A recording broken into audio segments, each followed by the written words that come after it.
So today I want to talk about our updated models for the S&P 500 and the ASX 200. But first, I'll just briefly touch on the effect of the election. Normally, federal elections in Australia add around about 2% to returns in a couple of months after the election. But as I say, there's a 2% excess return to the S&P 500.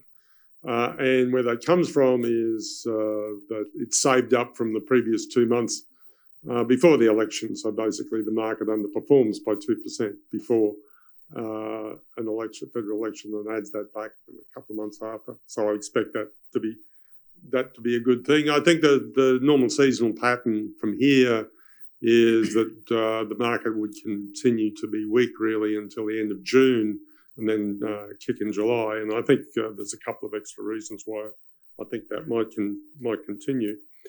Briefly, in terms of differences in Labor policy, around about the time of the budget, the new Treasurer, Jim Chalmers, noted that he wouldn't be bound by the concept of the GDP gap. Now, I've explained before that if you get the size of the budget deficit and you take away the GDP gap, which is the excess resources in the economy, that shows you how much fiscal policy actually adds to inflation. And I've said that that's a really big deal in the Biden administration and is a major source of US inflation, not so much here.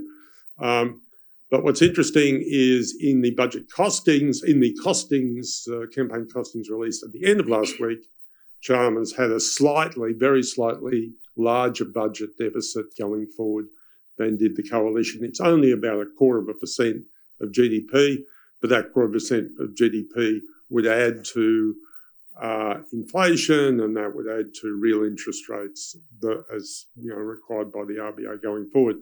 The real test of the incoming government's economic policy is in the budget, that new budget that they say they're going to bring in, and that will be in September, October next year. So then you'll have a real gauge of what the change in economic policy is. S&P 500.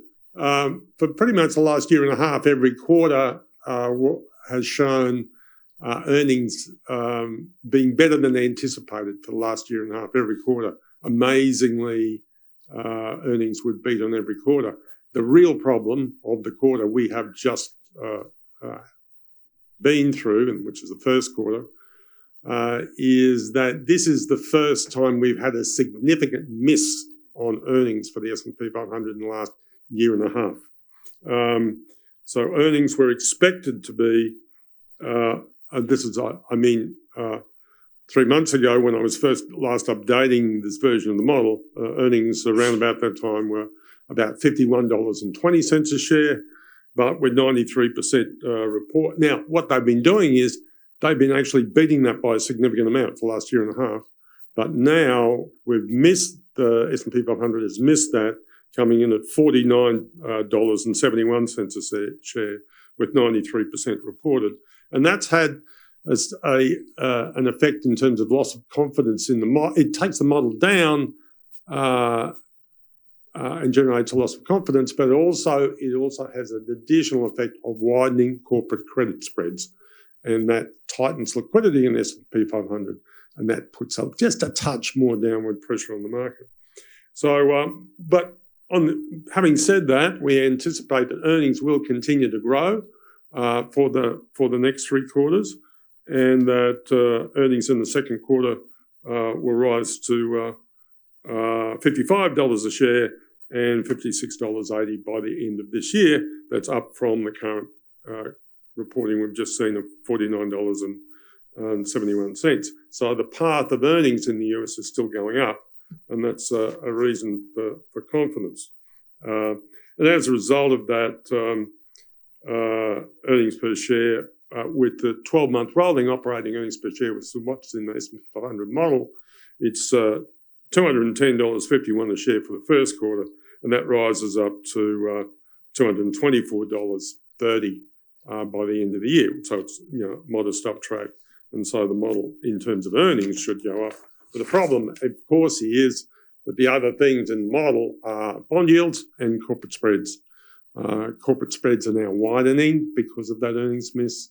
Bond yields were going up dramatically, coming down a little bit, but that gives us a fair value now of 38.79 for the S&P 500, which is lower than the one I talked about a month ago. And that's about 94 points below the actual value yesterday of 39.74. So still moderately weak in terms of because of those widening credit spreads, and you'd sort of expect it to come down again to the end of June. ASX 200, our model estimates, explains 92% of monthly variation, pretty good model. We include those credit spreads, those widening US credit spreads in this model, and that gives us a fair value of 71.20, and that's just slightly below where the market is. So the market is settling down to a structurally lower value. Might be a little bit softer next month, but it's really the Australian market incredibly close to fair value where it is right now. Are there any questions? You said that the market might be a bit weaker for the next few weeks coming through in July. Could you just maybe elaborate on that? Well, it's a seasonal influence, that, as everybody knows, sell in May. But the seasonal influence is that the market declines between that April is the seasonally strongest month of the year, and then it tends to decline in May and June. And then beginning of a new financial year, it kicks. But you also see that effect. It's the beginning of next quarter in the US, and it begins to kick in the US as well. Also, there's an effect of American elections, midterm elections, that you tend to have a surge in the months running up to the midterm elections. So I kind of think we'd have you tend to have an early correction in the first half of the year and a rally into midterm elections in the second half of the year. So I think we'll have that same kind of structure.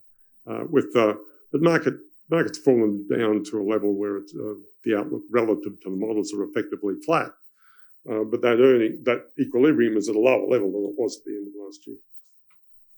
Michael, do you think that in the US and all the data you're seeing that the market's kind of conflating a normalisation in consumption behaviour to a recession rather than something more sinister, or what's your view then?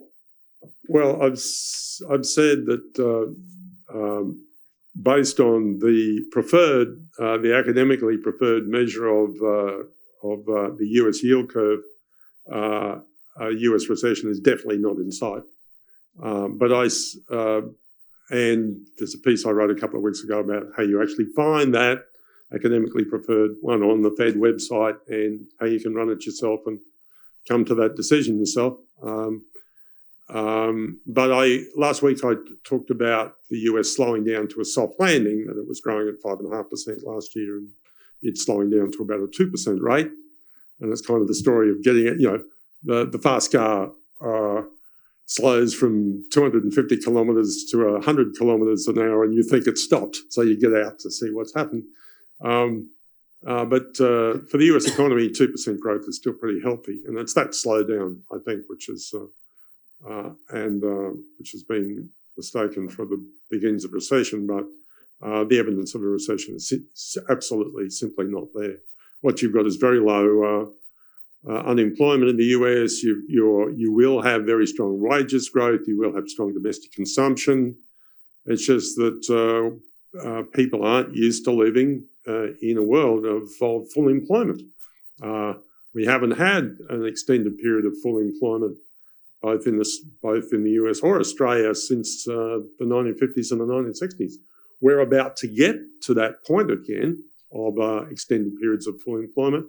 The full employment business cycle is much shorter than what we've been looking through. If you've got high levels of unemployment, you'll tend to have long business cycles because it takes a long time to get to employ enough people to get the economy down to the point where it's run out of people to give jobs to. If you're starting from relatively full employment, let's say 5% unemployment, and you're moving to 3.5%, every business cycle. It doesn't take a long time to do that. So the business cycles in the 50s and the 60s, and I think now, will be much shorter business cycles of around about 4 to 5 years, whereas the business cycle we last went through was the longest US business cycle in history, longest period of expansion in history.